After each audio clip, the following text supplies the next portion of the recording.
आओ सुनाऊं कहानी। लाइक शेयर सब्सक्राइब कमेंट करना ना भूलें। आप देख रहे हैं तुम जो मिल गए हो भाग 6। रीकैप। पहली बात, गलत बात मैंने नहीं आपके माताजी ने की है। और दूसरी बात, माफ़ी का तो सवाल ही नहीं उठता, बल्कि माफ़ी तो उन्हें श्रद्धा से उसके ठीक होने पर अपनी घटिया सोच के लिए मांगनी चाहिए। युवराज ने अपना कॉलर छुड़ाते हुए कहा, मैं माफ़ी क्यों मांगूं? माफ़ी मांगे मेरी जुत्ती। चल अप्पू, ऐसी लड़की हमारे घर की बहू नहीं बन सकती जिसमें शादी से पहले ही इतने खोट हों। कविता जी ने युवराज को घूरते हुए देखा और अपूर्व को वहां से ले गई। अब आगे सब स्तब्ध से खड़े होकर अपूर्व कविता जी को जाते हुए देख रहे थे। युवराज सर, ये सही नहीं हुआ। श्रद्धा मैम की शादी खतरे में पड़ गई। अब अपूर्व सर ने शादी के लिए मना कर दिया तो? लता ने दुखी स्वर में कहा। लता, जब श्रद्धा को असलियत पता चलेगी तो वो समझ जाएगी कि गलती किसकी थी। और वो वैसे भी अच्छा हुआ जो अपूर्व और उसकी माँ का असली चेहरा सामने आ गया। शादी के बाद ये सब होता तो ये लोग श्रद्धा की जगह उसके यूट्रस को बचाने की कोशिश करते और तब हम कुछ नहीं कर पाते। रत्ना ने लता को समझाते हुए कहा। युवराज अपने गुस्से पर काबू नहीं रख पा रहे थे। वो बार बार यही सोच रहे थे कि अगर ये हादसा शादी के बाद होता तो क्या होता। शायद श्रद्धा को अपनी जान से ही हाथ धोना पड़ता। तभी ऑपरेशन थिएटर की लाइट ऑफ हो गई। सब बेसब्री से डॉक्टर का इंतजार कर रहे थे। सबके दिलों में आस थी कि श्रद्धा ठीक हो जाएगी। डॉक्टर, कैसी है श्रद्धा अब? खतरे वाली कोई बात तो नहीं? रत्ना ने पूछा। Don't worry, she is fine, out of danger. पर अभी हम उन्हें इंटेंसिव केयर में रखेंगे। उनकी हालत सुधरते ही उन्हें रूम में शिफ्ट कर देंगे, डॉक्टर ने श्रद्धा की स्थिति समझाते हुए बताया। लगभग 2 घंटे बाद श्रद्धा को होश आया। नर्स ने डॉक्टर को संदेश भिजवाया। डॉक्टर ने रत्ना को अपने साथ आने को कहा। रत्ना को देखकर श्रद्धा मुस्कुरा दी। रत्ना उसके करीब गई और उसके सर पर हाथ फेरते हुए बोली, अब कैसा फील हो रहा है? श्रद्धा ने रत्ना का हाथ अपने हाथों में लेकर कहा, बेहतर, तुम्हें देखकर अच्छा लग रहा है। श्रद्धा, अपनी सेहत को अनदेखा करने की बहुत बड़ी कीमत चुकानी पड़ी है आपको, डॉक्टर ने सही रिपोर्ट चेक करते हुए कहा। जी मैं समझी नहीं, कैसी कीमत? श्रद्धा ने हैरानी से पूछा। डॉक्टर ने उसे उसकी बीमारी के बारे में बताया और उसके चलते उसका यूट्रस रिमूव क्यों करना पड़ा ये भी समझाया। सॉरी श्रद्धा, अब आप मां नहीं, डॉक्टर ने हल्के से कहकर बात बीच में रोक दी। डॉक्टर, शरीर का कोई अंग यदि तकलीफ दे या सड़ने लगे तो उसको निकाल देना ही बेहतर है। वैसे भी शादी के बाद मुझे बेबी नहीं करना था। उम्र के इस पड़ाव पर मैं एक नवजात शिशु की देखभाल नहीं कर सकती। आप आराम कीजिए, सुबह आपको रूम में शिफ्ट कर देंगे। ये कहकर डॉक्टर वहाँ से चली गई। रत्ना, अपूर्व कहाँ है? मैंने नर्स से पूछा था, ये सिटी हॉस्पिटल है ना? अपूर्व कहाँ है?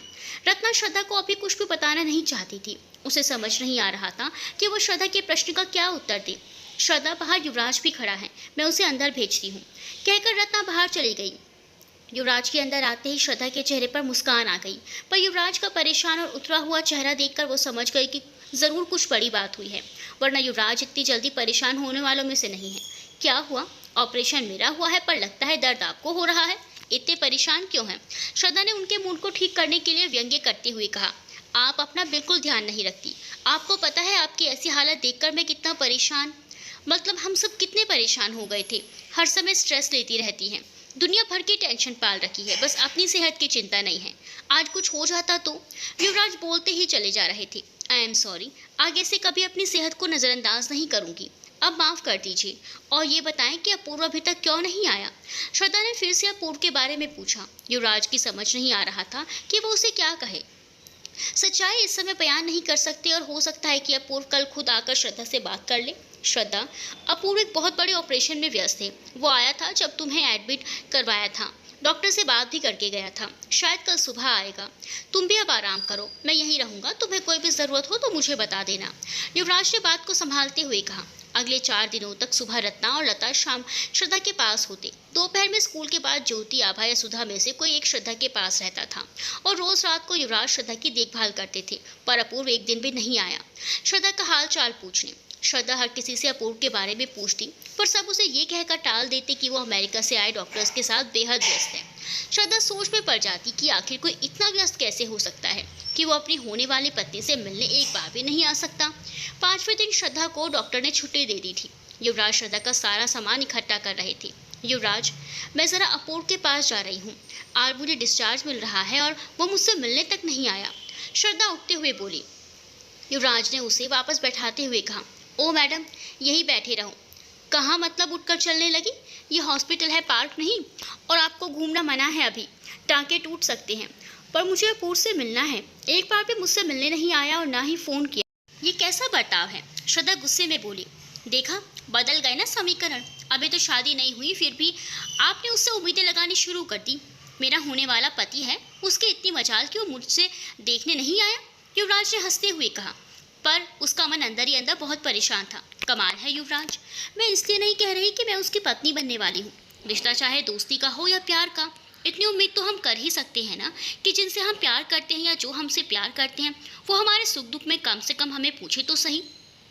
अब अगर मेरी ऐसी हालत पर आप मुझे एक बार भी देखने नहीं आते तो यकीनन मुझे दुख होता। यहाँ तक कि मैं जिनके यहाँ पहले रहती थी उन काका काकी तक का फ़ोन आया।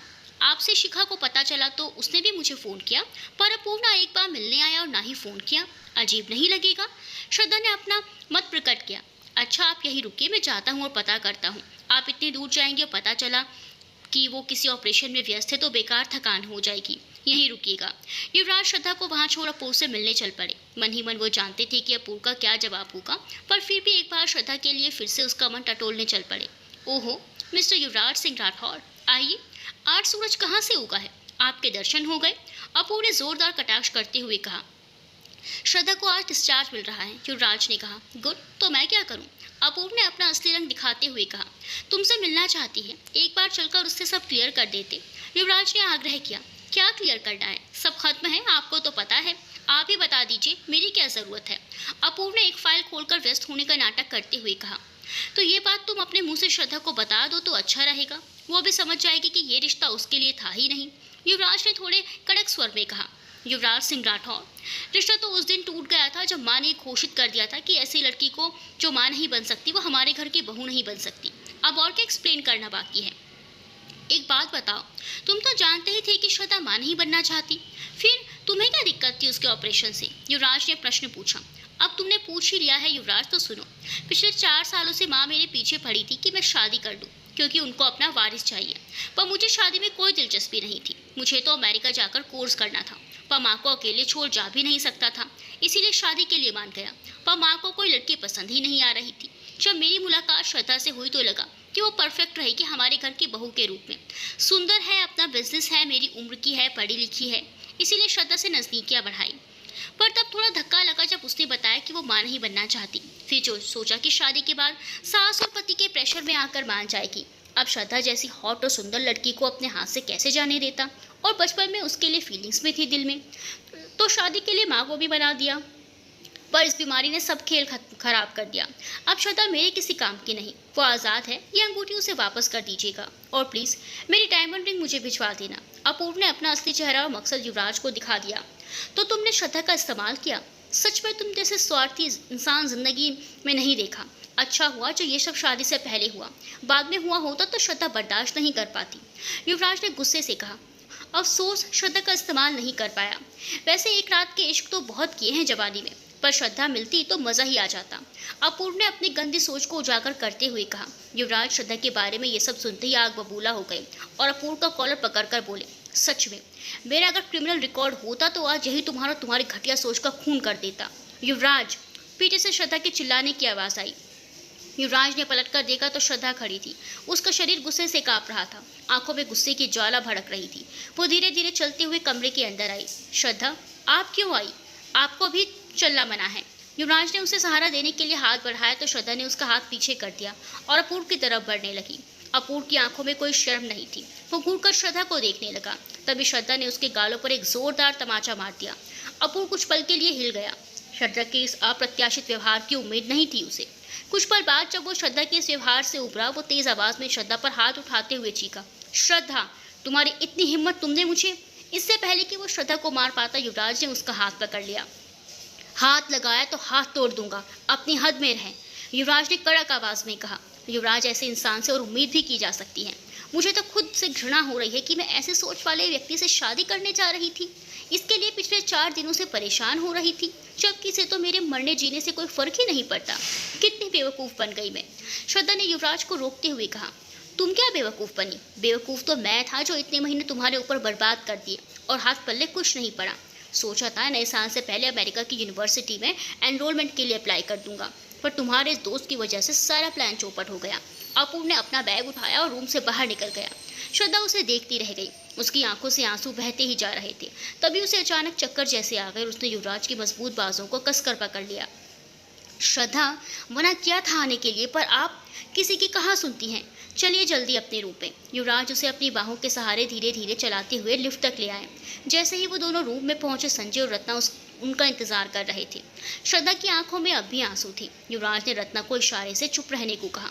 तभी वहां डॉक्टर और नर्स श्रद्धा की ड्रेसिंग बदलने आए। सब लोगों को बाहर जाना पड़ा। नर्स ने श्रद्धा की पुरानी ड्रेसिंग खोली और डॉक्टर उसके टांकों की जांच करने लगी। श्रद्धा, बहुत सुधार है, पर 1 हफ्ते तक ज्यादा चलना फिरना नहीं है, वरना जख्म नहीं भरेंगे, डॉक्टर ने कहा। ये जख्म तो फिर भी भर जाएंगे डॉक्टर, पर जिंदगी के जख्म कभी नहीं भरते, श्रद्धा ने बुझे मन से कहा। श्रद्धा, एक बात कहूंगी, आप बहुत लकी हैं कि आपको जिंदगी ने ऐसे दोस्त उपहार में दिए हैं। मैं नहीं कह सकती कि आपके और डॉक्टर अपूर्व के बीच कैसा रिश्ता है, पर इतना कह सकती हूँ कि उस दिन अगर आपके दोस्त ना होते, खासतौर से मिस्टर युवराज, हम शायद आपको नहीं बचा पाते। उन्होंने आपकी ज़िंदगी बचाने के लिए जो स्टैंड लिया उस दिन, वो करने की हिम्मत कम लोगों में होती है, डॉक्टर ने श्रद्धा की ड्रेसिंग बदलते हुए कहा। ड्रेसिंग बदलने के बाद श्रद्धा को हॉस्पिटल से डिस्चार्ज मिल गया। संजय और रत्ना हॉस्पिटल की बाकी फॉर्मेलिटी पूरी करने के लिए रुक गए और श्रद्धा को युवराज के साथ घर भेज दिया। रास्ते में श्रद्धा एकदम खामोश थी। युवराज उसके लिए दुखी थे। वो बिल्कुल नहीं चाहते थे कि अपूर्व का वो स्वार्थी चेहरा श्रद्धा के सामने आए, पर होने को कौन टाल सकता है। तभी श्रद्धा बोल पड़ी, युवराज, रेडियो चला दीजिए। हाँ ज़रूर, आप बताएं कौन सा गाना सुनना पसंद करेंगी, मैं वही चला दूंगा। पसंद का नहीं सुनना, मेरी पसंद तो वैसे ही बेकार होती है, आप बस रेडियो ऑन कर दें, जो भी गाना आ रहा होगा वही सुन लूँगी। देखिए आज ज़िंदगी मुझे क्या सुनाते चाहती है। युवराज ने कार का रेडियो ऑन कर दिया। श्रद्धा आंखें मूंद कर अपना सर सीट पर टिका कर बैठ गई। गाना बजने लगा। एक प्यार का नगमा है, मौजों की रवानी है, जिंदगी और कुछ भी नहीं, तेरी मेरी कहानी है। गाने की पहली लाइन सुनते ही श्रद्धा की आंखें से अश्रु की धारा बह निकली। कुछ पाकर खोना है, कुछ खोकर पाना है, जीवन का मतलब तो आना और जाना है, 2 पल के जीवन से 1 उम्र चुरानी है, जिंदगी और कुछ भी नहीं, तेरी मेरी कहानी है। युवराज की कार पुल से गुजर रही थी कि अचानक श्रद्धा ने कार रोकने को कहा। युवराज ने कार साइड में करके रोक दी। श्रद्धा नीचे उतरी, किनारे पर खड़ी होकर रोने लगी। युवराज उतरकर उसके पास आए और उसे चुप कराने का आग्रह करने लगे।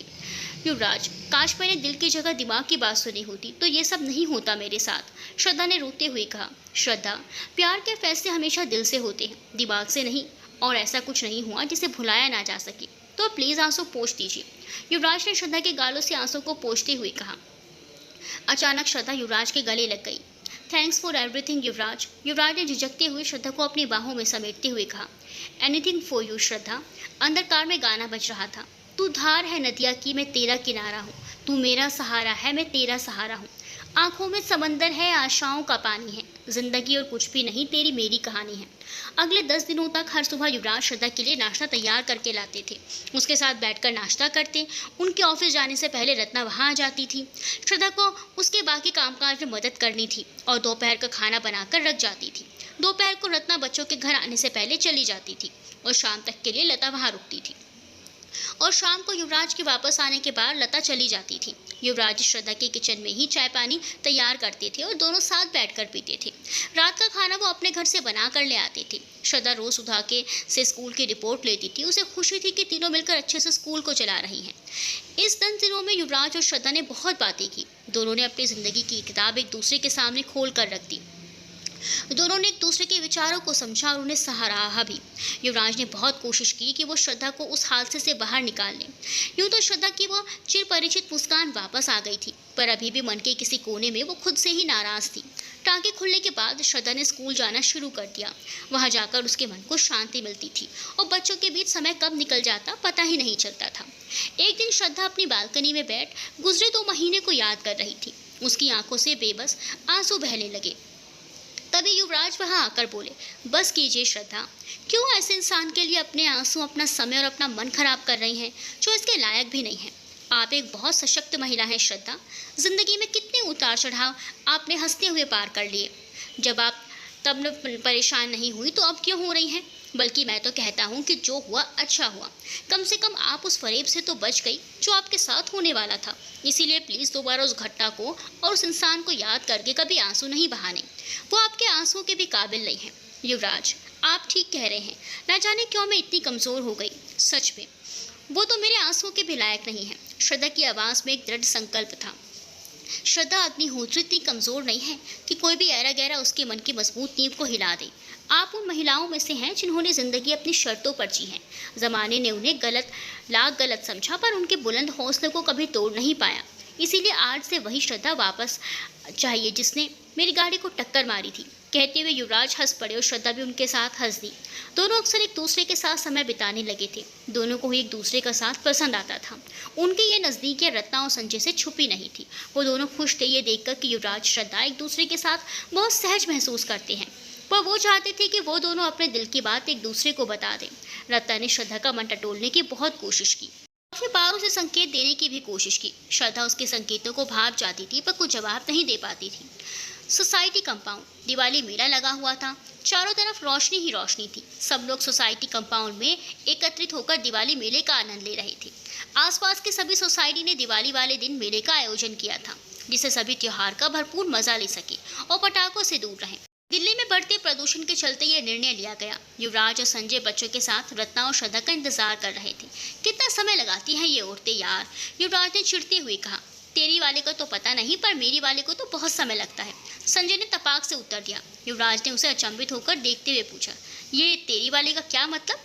श्रद्धा, तेरी वाली मतलब श्रद्धा, संजय ने युवराज को छेड़ते हुए कहा। श्रद्धा, मेरी वाली मतलब कुछ भी बोलने का है तुझे, युवराज ने चिढ़ते हुए कहा। भाई, तुझे क्या लगता है कि मुझे और रत्ना को कुछ नहीं दिख रहा? मुझे तो बहुत पहले से ही समझ आ गया था। जब श्रद्धा ने अपूर्व से सगाई के लिए हाँ की थी, तब से तुझे नोटिस कर रहा था, पर तब कुछ बोला नहीं क्योंकि श्रद्धा की पसंद कोई और थी।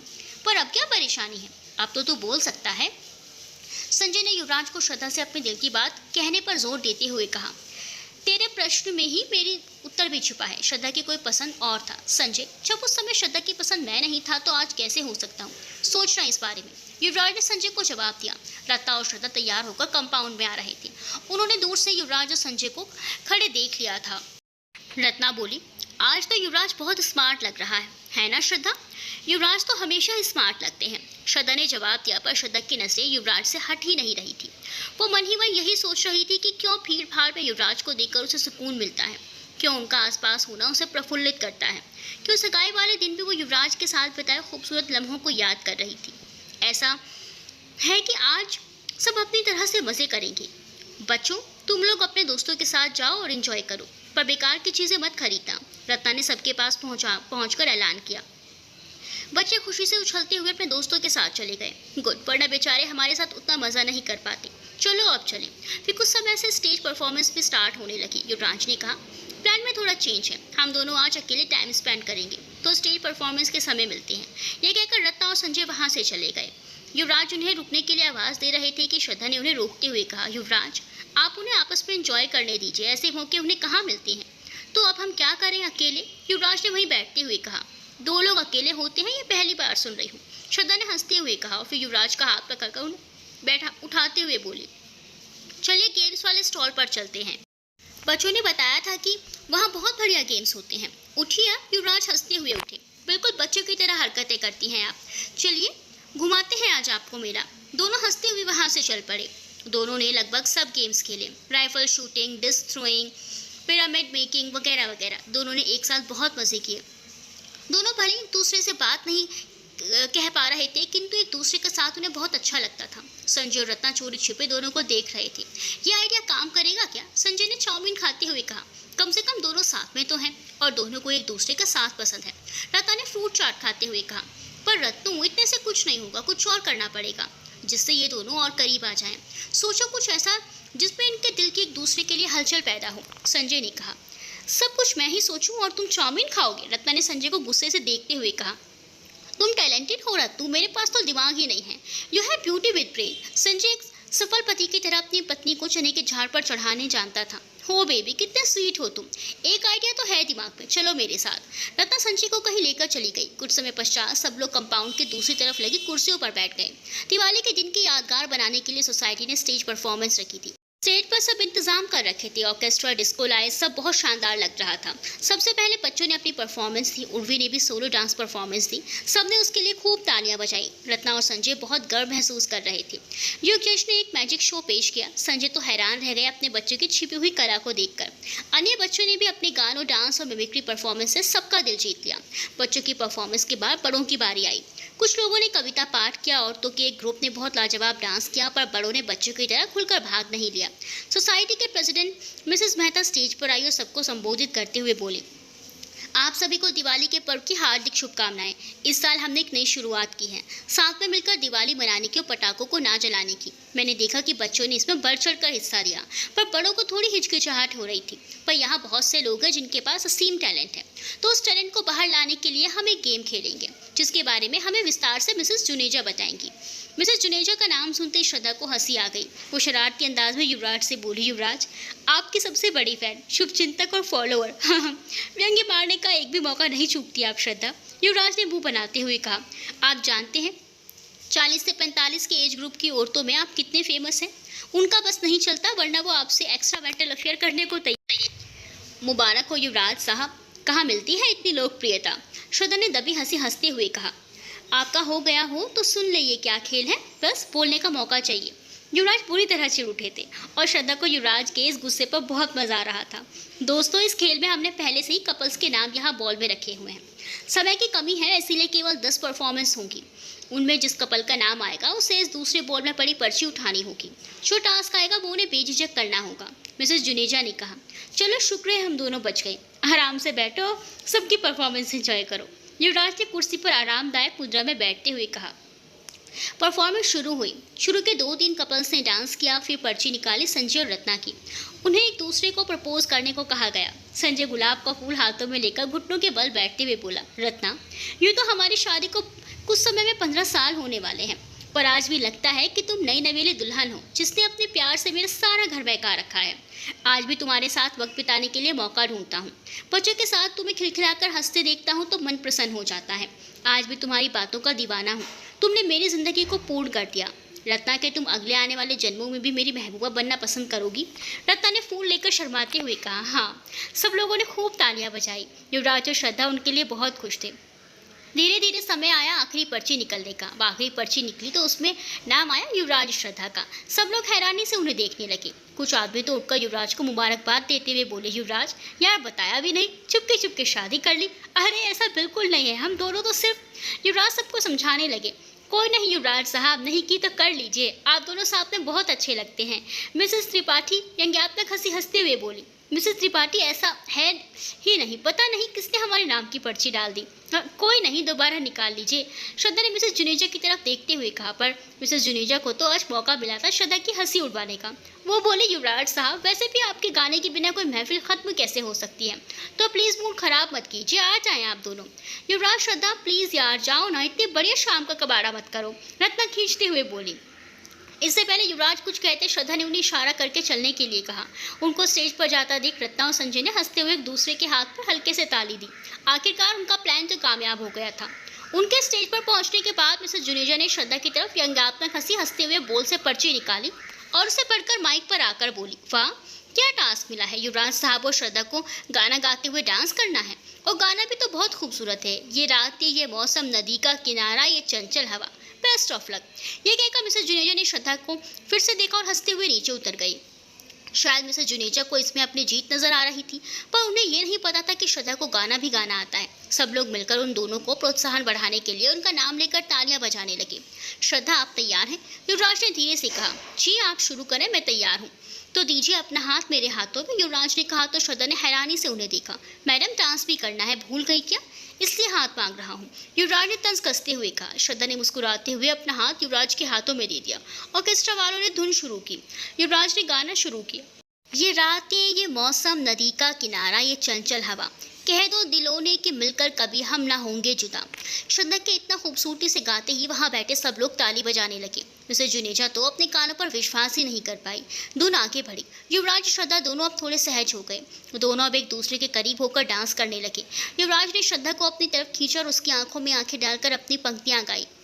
ये क्या बात है आज की चांदी में कि हम खो गए प्यार की रागनी में। श्रद्धा ने गाया। ये बाहों में बाहें, ये बहकी निगाहें, लो आने लगा जिंदगी का मज़ा। दोनों ने मिलकर गाया। ये रातें, ये मौसम, नदी का किनारा, ये चंचल हवा, कह दो दिलों ने कि मिलकर कभी हम ना होंगे जुदा। दोनों अब तक भूल चुके थे कि वो कहाँ हैं। दोनों एक दूसरे की आंखों में खो गए थे। उनके कदम अपने आप ही थिरकने लगे थे, धड़कनें बढ़ने लगी थी। युवराज ने गाया।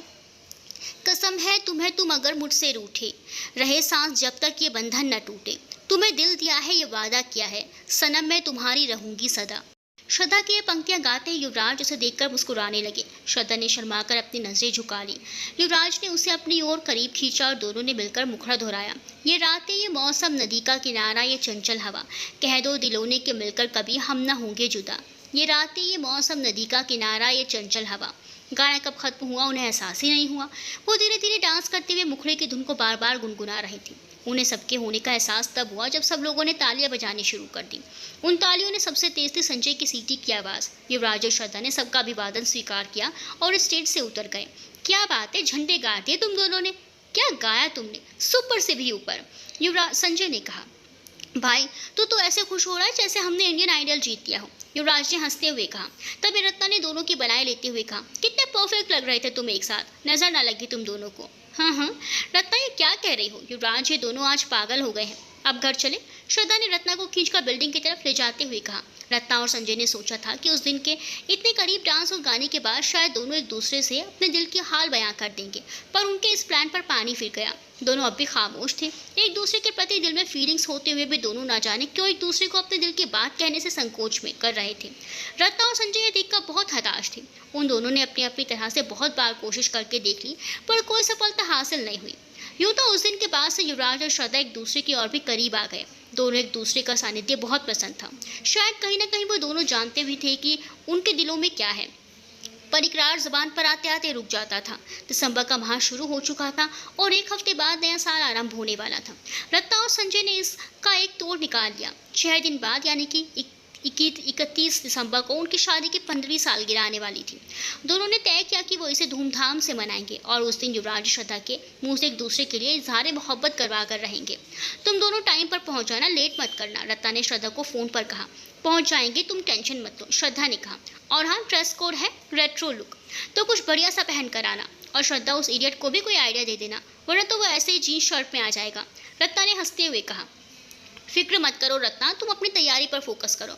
और हाँ, अगर कोई मदद चाहिए तो मुझे बेझिझक बता देना, मैं आ जाऊंगी, श्रद्धा ने कहा। थैंक्स डियर, तुम मेरी सबसे अच्छी सहेली हो। चलो अभी रखती हूँ, बहुत काम पड़े हैं। ये कहकर रत्ना ने फ़ोन रख दिया। आप तैयार हो गई हो तो हम चलें? युवराज ने श्रद्धा को फ़ोन करके पूछा। जी मैं तैयार हूँ, पर यह बताएं कि आप दोनों के लिए गिफ्ट तो क्या ले आए ना। आपको लगता है कि मैं बेवकूफ़ हूँ? मैडम आज पहली बार रत्ना और संजय की सालगिरह पर जा रही हैं। मैं पिछले 14 सालों से जा रहा हूँ और कोई गिफ्ट लाए या ना लाए, पर रत्ना मुझे गिफ्ट लिए बिना नहीं मानती। वो तो मैं ले आया हूँ। रत्ना के लिए गले का हार और संजय के लिए ब्रोच खरीदा है। क्या? क्यों? मेरा मतलब मैंने भी यही खरीदा है। क्या युवराज, आप पूछते तो सही, अब हमारा एक जैसा गिफ्ट हो गया। श्रद्धा हैरान होकर बोली, तो मुझे कोई ख्वाब थोड़ी आ रहे थे कि आप भी यही गिफ्ट लेंगी। मैं अपने गिफ्ट लेकर आता हूँ, आपके यहाँ फिर कुछ सोचते हैं, युवराज ने शांति से कहा। कुछ देर बाद युवराज श्रद्धा के दरवाजे पर थे। श्रद्धा ने दरवाज़ा खोला तो कुछ पल के लिए दोनों एक दूसरे को देखते ही रह गए। युवराज ने 80 के दशक में पहने जाने वाले बेल बॉटम पैंट और बड़े बड़े डॉट्स वाली शर्ट पहन रखी थी और अपने लुक को और अधिक गहराई देने के लिए उसमें अपनी हल्की दाढ़ी को हटा क्लीन शेव कर लिया था। श्रद्धा देखकर बहुत हैरान होते हुए बोली, आप क्लीन शेव में अच्छे लगते हैं, रहा कीजिए अक्सर ऐसे, और ये रेट्रो लुक आप पर बहुत सूट कर रहा है। श्रद्धा ने हिचकिचाते हुए युवराज की तारीफ की। श्रद्धा ने भी 80 के दशक की हीरोइनों की तरह खूबसूरत सी चूड़ीदार सलवार कमीज और पफ वाला जूड़ा बना रखा था। मेकअप भी उसी दशक की हीरोइनों की तरह किया था।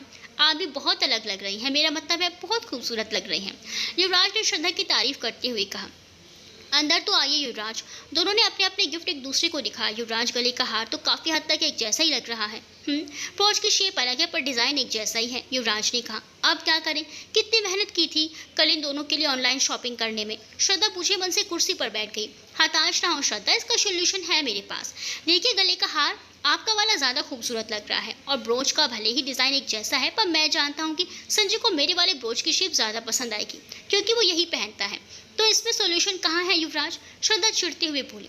शांत श्रद्धा, शांत। सोल्यूशन ये है कि मेरा हार आप रख लें अपने पास और आपका ब्रोच मैं रख लेती और हम दोनों मिलकर उन्हें ये दोनों गिफ्ट दे देंगे। युवराज ने श्रद्धा की तरफ उनकी राय जानने के लिए देखते हुए कहा। श्रद्धा कुछ पल के लिए सोच में पड़ गई, फिर अपनी सहमति प्रदान करते हुए बोली, आइडिया में दम है तो ये ले, मेरी तरफ से आपको ये ब्रोच। श्रद्धा ने मुस्कुराते हुए युवराज को ब्रोच का डब्बा पकड़ाते हुए कहा, और मेरी तरफ से ये हार आप पर बहुत फबेगा। तो अब प्रॉब्लम सॉल्व हो गई, अब चलें। देर से पहुंचे तो रत्ना हमारी एंट्री रोक देगी, युवराज ने हंसते हुए कहा। क्या बात है, कुछ लोग तो आज बिजली गिरा रहे हैं। श्रद्धा ने रत्ना को देखते ही कहा, थैंक्स, तुम दोनों में बहुत अच्छे लग रहे हो। रत्ना ने श्रद्धा और युवराज को गले लगाते हुए कहा, आप दोनों को शादी की सालगिरह मुबारक हो। भगवान से दुआ है कि आप दोनों हमेशा ही ऐसे हंसते मुस्कुराते रहें।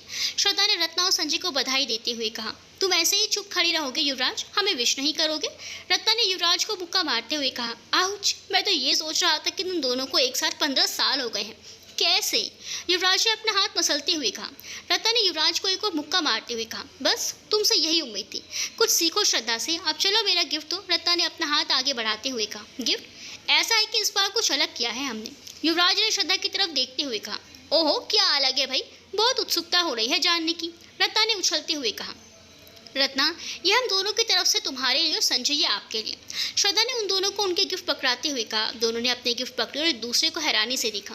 फिर रत्ना की आंखों में आंसू छलक आए। वो भावुक होते हुए बोली, चलो शुरुआत तो हुई। श्रद्धा और युवराज एक दूसरे को हैरानी से देखते हुए बोले, किस चीज़ की शुरुआत? तुम नहीं समझोगे, आओ अंदर आओ।